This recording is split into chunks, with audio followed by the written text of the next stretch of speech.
বোলপুর থেকে বা ধানবাদ থেকে যেসব মানুষরা রোজ কলকাতায় আসেন তাদের একটা দীর্ঘদিনের দাবি ছিল পূর্ব রেলের কাছে যে রিজার্ভ কোচ একটু যদি বাড়ানো যায়, সেকেন্ড সিটিং রিজার্ভ কোচের কথা বলছি, সেই কথা মাথায় রেখে এই সপ্তাহ থেকেই অর্থাৎ 28 তারিখ থেকেই মোটামুটি অনেক ট্রেনে আমরা রিজার্ভ কোচগুলোকে বাড়িয়ে দিচ্ছি, second sitting reserve coach. Shantiniketan এক্সপ্রেসে আমরা রিজার্ভ কোচ সেকেন্ড সিটিং বাড়াচ্ছি 28 তারিখ থেকে হাওড়া এন্ড থেকে। কোলফিল্ড এক্সপ্রেস, যেটা হাওড়া থেকে ধানবাদের জন্য একটা উল্লেখযোগ্য ট্রেন বা ধানবাদ থেকে হাওড়া আসার জন্য উল্লেখযোগ্য ট্রেন, এইখানেও হাওড়া এন্ড থেকে আমরা রিজার্ভেশন কোচ জেনারেল সিটিংয়ে সেকেন্ড সিটিংয়ে আমরা বাড়িয়ে দিচ্ছি 28 তারিখ থেকে। অগ্নিবীণা এক্সপ্রেস, যেটা আসানসোল যাওয়ার জন্য একটি উল্লেখযোগ্য ট্রেন, তো এই ট্রেনেও আমরা সেকেন্ড সিটিং রিজার্ভেশন করছি 27 তারিখ অনওয়ার্ডস।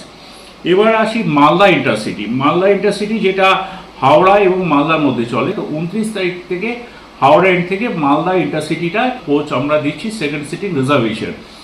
এরপরে আসি বিশ্বভারতী ফার্স্ট প্যাসেঞ্জার হাওড়া থেকে রামপুরহাটের উদ্দেশ্যে।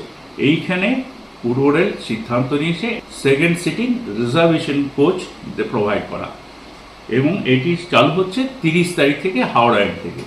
মৌরাক্ষী, এখানে আমরা রিজার্ভেশন কোচ আমরা দিচ্ছি 30 তারিখ থেকে হাওড়া এন্ড থেকেই।